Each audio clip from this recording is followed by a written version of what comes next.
ربي وربكم بشک الله زمام رب دی او ستاسو رب دی فاعبدوه نو تاسو یې عبادت وکړئ بندګي وکړئ هذا صراط مستقیم دا لاره ده نیغه فلما حس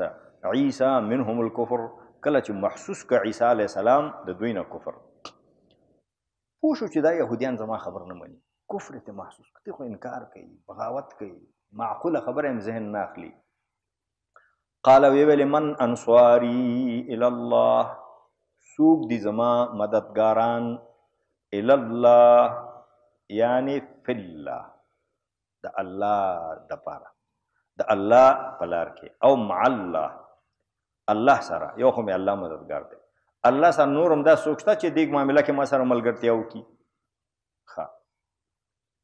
یا من انصاری الی الله من انصاری فی سبیل الله زما فی سبیل الله په دې کار کې انصار او ملګري څوک دي قال الحواریون ویل حواریونو نحن انصار الله موږ د الله مددګار یو یعنی موږ د الله د دین مددګار یو موږ د الله د رسول مددګار یو که الله خو د چا مددګارۍ ته حاجت نه لري خو دا مجازي معنا باندې خلک وایي چې د خدای مدد د خدای مرسته کوي د خدای مددګاري کوي دې څه لږ تشریح به بیا وروسته وکړو موږ د الله مرستندو یو موږ د الله په کار کې ستا مرستندو یو موږ د الله د پیغمبر مرستندو یو موږ د الله د دین مرستندو یو حواریون څوک دا د عیسی علیه السلام هغه مخصوص شاګردان حواریون جمع ده د حواریون حواری الرجل خالصته مظهری لیکلي خاص خلکو ته وایي دا د خاص شاګردانو حواریون ویل نحن انصار الله آمنا بالله من ایمان راوړی دی په الله باندې وشهد او ته ګواه شه ای عیسی ابن مریم بأننا مسلمون چې بېشکه موږ چې یو مسلمانان یو غاړم الله ته ایښې ربنا ای زمونږ ربه حواریون وایي ای زمونږ ربه آمنا موږ ایمان راوړی دی بما په هغه کتاب باندې انزلته چې تا نازل کړی واتبعنا الرسول او موږ تابعداري کړې د رسول یعنې د عیسی ابن مریم فاکتبنا مع الشاهدین ته موږ ولیکې د ګواهي ورکوونکو سره شاهدینو نه مراد دا امت دی د دې تشریح به بل ځای کې وکړو ته د شاهدینو سره موږ ولیکې د دې امت سره چې دا امت په آخرت کې په نورو امتونو ګواهي کوي تشریح به وکړم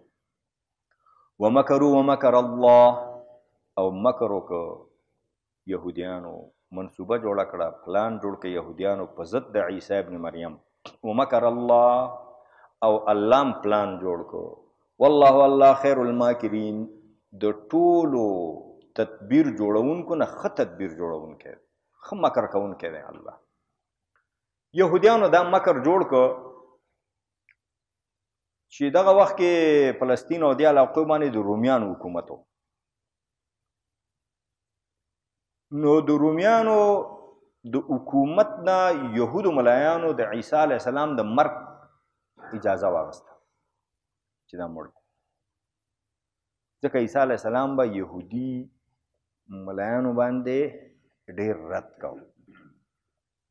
انجیل کې راغلی دي چې څنګه به یې هسې وایې اورئ انجیل کې راغلی دي چې یهودو ملایانو مسیح علیه السلام ته ویل چې ستا شاګردان د ډوډۍ نه مخکې لاس نه وینځي او دا زموږ د آبا او اجدادو نه تړلې طریقه ده نو دی ولې نه کوي په دې خبره پوه شو که پوه نو عیسی علیه السلام ورته ویلې ای ریاکارانو کوم شیان چې الله تاسو باندې فرض کړي او ضروري کړي د هغې خیال نه ساتئ او د دې شي په خیال کې شوی دا داسې مهمه مسله عیسی علیه السلام به د دوی په ریا باندې د دوی په دوکو باندې د دوی ظاهر کې چې ځان یو رقم خو د باطن کې بل رقم په دې باندې به هغه انتقاد کړ او د دې عیبونو ته به یې ګوته نیوله چې کوم بنیادي عیبونه پکې وو نو هغوی به بیا داسې واړه واړه شیان پیدا کول لکه چاته چې ښه دوربین ولګی پکې ګورې چې دې کې څه عیب شته که نشته اوس دا مسله اوس چې هغې لاس وینځه که لاس یې نه وینځه خو دا خو د انجیلونو کې دي نو دا خو داسې هغه نه دي پاتې شوي غیر محرف خو محرف خو که محرف هم نه وي یو مسله موږ د خپل دین کې هم لرو هغه دا ده چې یو شی فرض نه وي او خلک داسې عمل پې کوي لکه فرض نو د هغې پرېښودل واجب دی تر څو پورې چې د خلکو ذهنیت سم شي لکه د شوال روجې ششک روجې چې ورته یو وخت کې بخارا علماو فتوا ورکړې وه چې دا بدعت نو بیا چا ورته ویلي چې دا ولې بدعت دی دا خو ډېرو احادیثو کې راغلي نو هغې ورته ویلي صحیح دی احادیثو کې راغلي خو نفل دي اوس خو بخارا کې داسې رواج شوی چې یو ورځ خل اختر کوي یو کرته بیا په شک روژه باندې راوړي او هېڅوک یې نه خوري ټول خلک یې نیسي دا خو بیخي فرض غوندې برابره شو فرضو سره برابره شوې نو موږ ځکه وایو چې بدعت امام مالک فتوا کړې وه چې قبا ته تلل او هلته 2 رکعته مونځ کول بدعت دی نو چا ورته ویلي چې صاحب دا خو حدیث کې دي او حدیث ماته معلوم دی هغه داسې نه اوس خلکو ته بیخي دی نه یو شی غوندې جوړ کړی یو مستحب شی یو سنت شی چې د خپلې درجې نه پورته کېږي او دون عمل پې زیاتېږي چې د فرض درجې ته رسېږي بیا علما د هغې خلاف کوي ځکه دین ګډوډېږي بیا شی باید خپل درجه کې پاتې شي عبدالله ابن عمر رضی الله تعالی عنه خلک ولیدل چې د چاشت مونځ یې کوم مسجد نبوي کې او ګرم ګرم ډلې ډلې خلک راتلو مونځونه کول ویې ویلې دا بدعت دی نو عایشې بیبي واورېده نو ورته ویلې چې رحم الله ابا عبدالرحمن خپل کوټې نه غږ په ابو عبدالرحمن دی الله رحم وکړي تا خپله نبي علیه السلام سره کړی اوس دې هېر شو نو ویې ویلې هېر مې نه دی یاد مې دی نو د نبي علیه السلام وخت کې داسې دا خو داسې شو لکه سم د ماسپښین او د سبا لمونځ چې خلک کوي خو به چا وکړه چا به ونه کړه چا به کور کې وکړه چا به کوڅه کې وکړه چا به پټي کې وکړه چا به دکان کې وکړه اوس دا ټول اودسونه یې کړي دا جومات ته را روان دي ولې د ماسپښین لمونځ دی د سبا لمونځ دی دا وایي ما کړی و خو داسې نه و په دې خبره پوه شو که پوه نه شو په دې خبرو هغه خلک پوهېږي چې په دین پوهېږي د دین په مزاج پوهېږي په دې پوهېږي چې فرض چې ته وایي سنت چې ته وایي واجب چې ته وایي په دې پوهېږي چې حقایق هغه تغییر او تبدیل نشي هر شی په خپل ځای کې پاتې شي د تصوف لوی امام او مشر تېر شوی دی امام رباني صاحب مجدد الفساني هغه هم یو ځای کې خپل فارسي کتاب کې ویلي اگر فرق مراتب نکنی زندیقی که د مرتبو فرق ونه کې زندیق بشي ولیان د صحابو درجې ته ورسوي صحابه د پیغمبرانو درجې ته ورسوي پیغمبران د الله درجې ته ورسوي کافر بشي هر شی به په خپل ځای کې ږدي څونه قدر چې دی همغه نه به کوي د هغې نه به زیاتې نه په دې خبره باندې پوه شو که پوه نه شو نو که کله د عیسی ابن مریم علیه السلام شاګردانو لسه مینځلی نه وي نو کېدای شي دا یې وجه وه د افغانستان کې هم همداسې شوی دی زه خپله کله کله وایم یاره زه نه وینځم ما پاک دی زه وایم چې دا خلک پوه شي چې دا څه واجب خو نه دی هم نه فرض دی بعضې شی خلک داسې یو لوی شی ته جوړ کړي چې د دې خلاف به څنګه مولانا مودودي او نور علما هم ځکه چې هغه ورځ ما د یو بل عالم په کتاب کې ولیدو نوم مهر هغه وایي چې هندوستان کې د غوی قرباني او د غوا قرباني واجب ده که نور ځای کې د هر شي قرباني وکړه صحیح ده خو هندوستان کې به د غوا قرباني کوي ځکه چې هلته خلک غوا ته او غوی ته خدای وایي نو ته حلال که چې هغه پوه شي هیڅ شی نه کله فتوا چې ده د ځای د احوالو د مکان په حساب باندې فتوا تغیریږي فتوا څه کېږي تغیریږي یو اټل شرعي احکام دي هغه څوک تغیروی نشي یو فتوا ده فتوا چې ده تغیر د احوالو سره فتوا تغیر یو سړی روغ دی نو سم مونځ به کوي چې مریض دی نو په ناسته به کوي که په ناسته نشو کوی په ملاسته به یو سړی روغ دی روژه به نیسي مریض دی نو خوري به که یو سړی مسافر دی روژه پې نشته بیا به پسته قضا کوي دا احوال تغیریږي چې احوال تغیریږي نو احکام هم تغیریږي خو په دې خبرو باندې عام خلک نه پوهېږي عام خلک کم علم خلک چې کوم د علم نه او د دین نه بس څو ظاهري ټکو باندې پوهېږي هغه پرې نه پوهېږي او دا بعضې ملایانې د دې خلکو د یارې نه وایي چې خلکو خو عقل کم دی علم کم دی بیا ماته به څه ووایي خو دا خبرې یو طریقې سره خلک پرې باندې پوهول غواړي یو ښځه ده ډېر بد ځای کې ده مثلا بد حالات دي فتنه ده لچټ لوپر خلک دي نو که هغه تا ته وایي دلته مخ لوچ کوم څادر واغوندم نو ته به وایې نه پټ مخ به ګرځي صحیح خو که یو ښځه ده په داسې یو بیئه کې دا په داسې یو ماحول کې ده چې هلته د فتنې خطر کم دی که هغه څادر واغوندي مخ یې لوچي پروا نه کوي ځکه د مخ پټول چې دی دا د فقهاو ترمنځ اتفاقي نه دي اختلاف دی پکې نو ځای ته کتلی یا یوه ښځه ډېره پیغله ده هم ښایسته ده نو ته به هغه ته وایې چې مخ پټوه خورې شریعت کې مخلوچي نشته یو ښځه د عمر رسیده ده مشره ده مونږ خلکو ته وي مادر مردان ده وځي سبزي را اخلي بل شی اخلي بازار ته راوځي مشره ښځه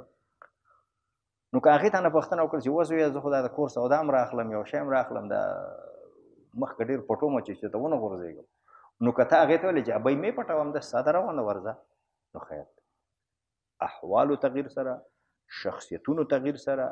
د بیئې تغییر سره احکام چې دی تغییري یو خو هغه احکام دي چې الله ویلي دی کې بس کته بره نشته هغه خو همغسې به وي څنګه چې اوس شیانو کې چې ګنجایي شي نو هغه بیا پویه خلک او عقلمن او دیندار او عالم خلک په هغې باندې پوهېږي بیا خو دا سیکولران دي دوی خو هغه رخصتونه او اسانتیاوې چې کوم شریعت کې راغلي همغې نه دین جوړوي هغه خو بیل شی دی خو دا داسې عالم فتوا ورکړي چې هغه دیندار او الله نه ویریږي او په قرآن او سنت او فقه باندې هم پوهېږي ښه زموږ بحث بل خوا لاړو اذ قال الله یا عیسی یاد کا هغه وخت کله چې ویلې الله ای عیسی دا د هغه مکر تشریح ده دې مکر وکړه چلې جوړ کړه الله هم تدبیر وکړه الله ښه تدبیر کوونکی دی دا ومکرو که دې کې تاسو د چل او دوکې او فریب ترجمه وکړئ خیر دی خو ومکر الله کې به بیا د تدبیر ترجمه کوئ چې د الله شان سره مناسب خیر الماکرین بیا به ښه تدبیر کوونکی ووایي چې د الله شان سره مناسب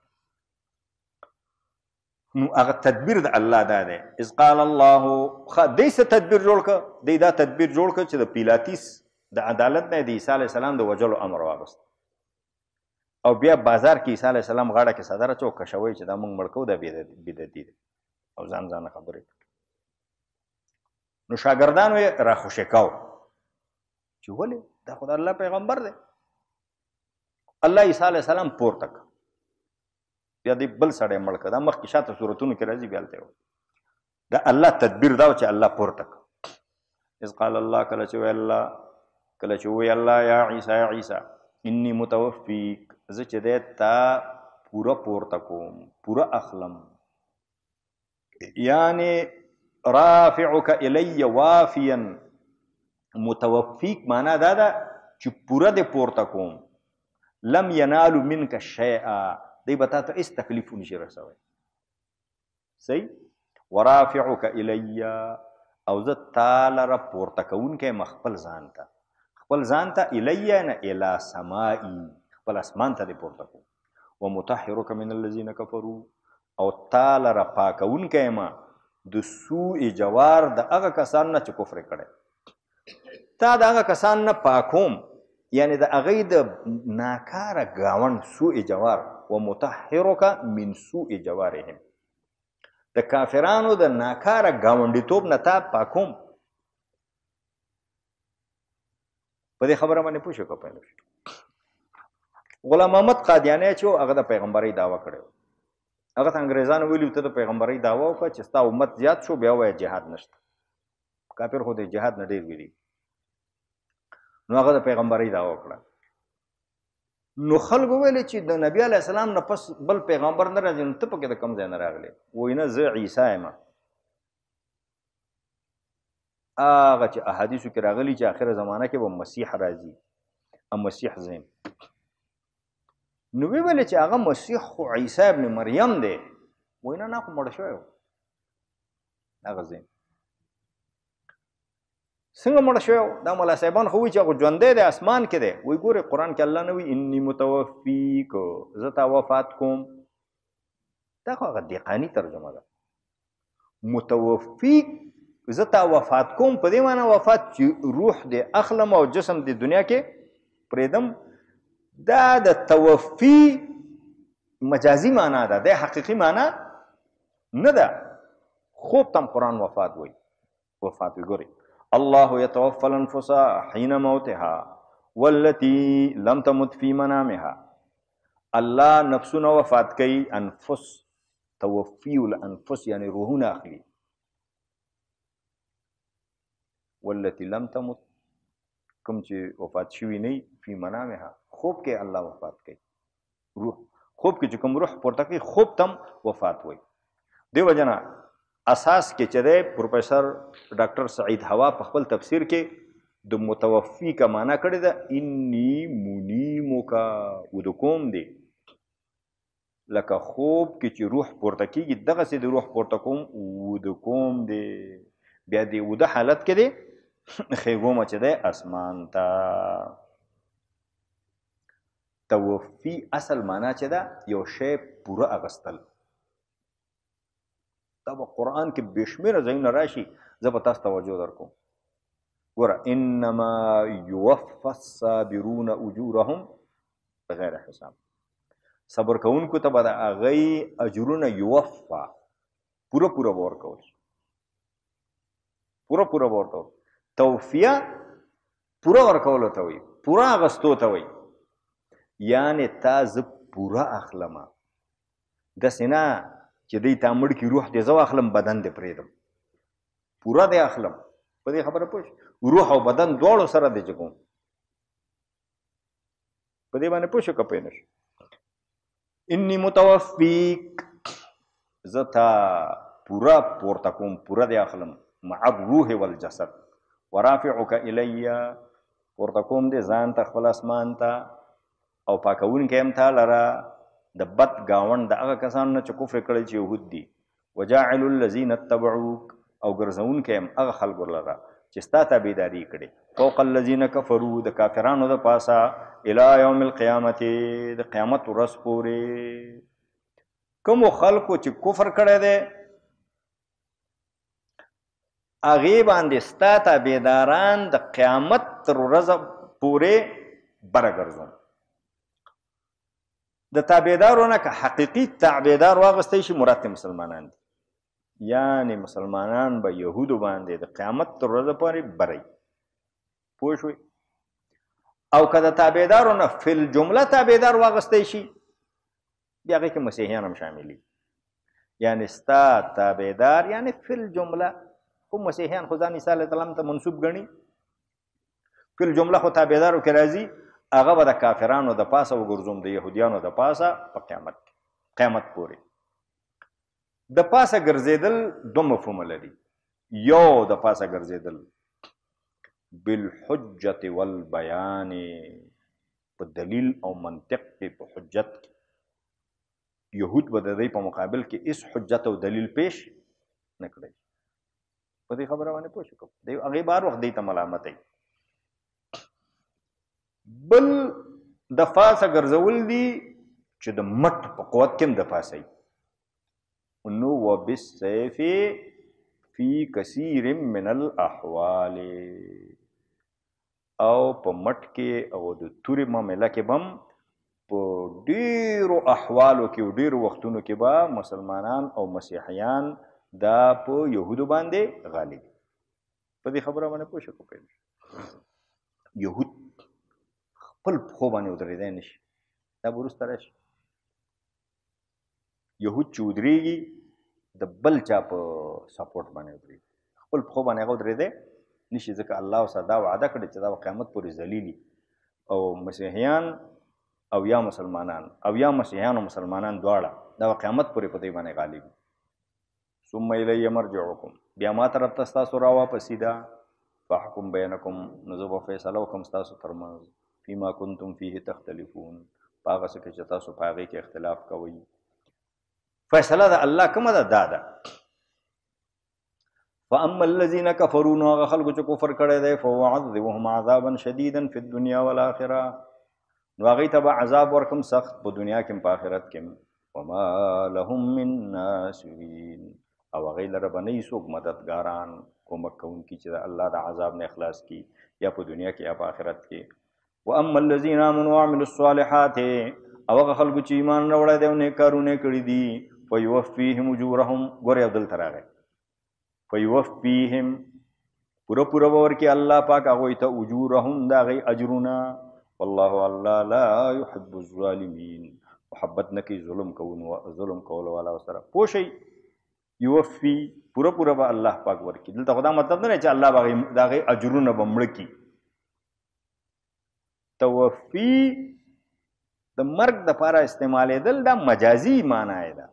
حقیقي معنا یې هغه نه ده او دې کې یو بل دلیل هم یاد کوي ما مخکې ویلي و چې د مسیحیانو د ګمراهۍ یو دلیل دا و چې عیسی ابن مریم ژوندی اسمان ته ختلی دی نو ځکه د خدای زوی دی خدای یا خپله راغلی و یا یې زوی و چې کله هغه شو نو بس بیرته لاړ اوس که دا خبره الله تردیدوله نو واضح الفاظو کې ولې نه ویل که الله خبره داسې کوله چې هغه دنیا کې مړ شوی دی نو داسې الفاظو الله ولې استعمالول متوفي ورافعک الی ومطهرک من الذین کفروا صحیح دی که که دا اسمان ته د خیږولو په معنا کې ای قادیانی کاکا تو وایي چې دا صریح نه دي نو خو دا خو په مرګ کې هم صریح نه دي دا الفاظ په مرګ کې هم صریح نه دي نو الله داسې نه ویلي داسې ولې نه ویلې چې هغه مړ شوی دی او حق پلاني ځای کې خښ دی او خاورو سره خاورې شوی دی تاسو غلط وایئ چې هغه اسمان ته ژوندی ختلی دی یا خدای دی یا د خدای زوی دی هغلته مړ دی که دا شیان خو د هغوی په تردید کې الله وایي چې ژوندی ختلی و نو هغوی بیا دا د خدای زوی دی چې ژوندی ختلی یا خدای دی نو خدای نور هم اشتباهي خبره کوله چې هغوی د عقیده نور هم ښه خرابه شي خو نه دا خبره د هغوی دونه حد پورې صحیح وه چې ژوندی ختلی دونه حد پورې صحیح وه خو دا یې غلطه وه چې ژوندی ختلی نو دې نه دا معلومه شوه چې خدای نو الله بیا خو ما راښېږولی په دې خبره پوه شو که پوه نه شو نو د قادیانیانو مسله چې ده خطرناک او غلطه ده ذلک نتلوه علیک من الآیات والذکر الحکیم ذلک دا چې دی نتلوه مونږ یې لولو په تا باندې نتلوه علیک مونږ یې لولو په تا باندې من الآیات د الله د آیاتونو نه والذکر الحکیم او داسې ذکر چې هغه د حکمت نه ډک دی داسې نصیحت چې هغه د حکمت نه ډک دی اوس الله بل دلیل وایي ګور یو دلیل خو رد شو مړی ژوندی کړی دا یې کړي دا یې کړی خو باذن الله اسمان ته ختلی الله ښېګولی او خدای خو نو بل هغه بې پلاره پیدا شوی نو اوس الله ورته وایي چې آدم علیه السلام خو نه مور و نه پلار و نو هغه بیا ولې خدای نه و دته خو مور و پلار نو آدم علیه السلام خو نه مور و نه پلار و الله پیدا کړی نو هغه ته بیا ولې خدای نه وایي چې د چا نه مور و نه پلار پیدا شوی هغې ته خدای نه وایي چې د چا یوازې پلار نه و هغې ته خدای یا د خدای زوی وایي نو دا ته احمق نه فرمایي ان مثل عیسی مثل شان غریبه و عجیبه ته وایي حالت عجیبه و غریبه حالت عجیبه و غریبه شان عجیبه و غریبه د عیسی عند الله په نزد الله کمثل آدم پشان د حالت عجیبه و غریبه د آدم دی د آدم حالت هم عجیبه و غریبه وکړه چې بې موره بې پلاره پیدا شو خلقه من تراب اخو الله د خاورې نه پیدا کړی ثم قال له کن فیکون نو بیا ورته ویلې چې شه نو شو پیدا شو نو پیدا شو الحق من ربک حق ستا د رب د طرف نه راغلی محمده فلا تکن من الممترین نو ته مه کېږه د شک کوونکو نه اوس دا خبره خو درې وړه دلیلونه رد شو دا کار یې کړی دا کار یې کړی دا کار یې کړی لکه دا خو باذن الله و هغه خپله ویلي و چې باذن الله اسمان ته ختلی نو الله ښېګولی بې پلاره پیدا شوی نو آدم خو بې موره بې پلاره پیدا شوی نو هغه ته بیا ولې خدای نه وایي که دا څه فارموله خبره واضحه شوه اوس وایي که دې نه پس هم څوک نه مني ورته وایي چې راشه چې خیري وکړو دې ته مباهله وایي چې دوه مخالفې ډلې یو میدان کې ودرېږي ووایي چې څوک په ناحقه یې هغه د الله تباه کړي اوس راځئ نو وفد د نجران ته وایي چې اسقف هم پکې و عاقب هم پکې و سید هم پکې و ټول مشران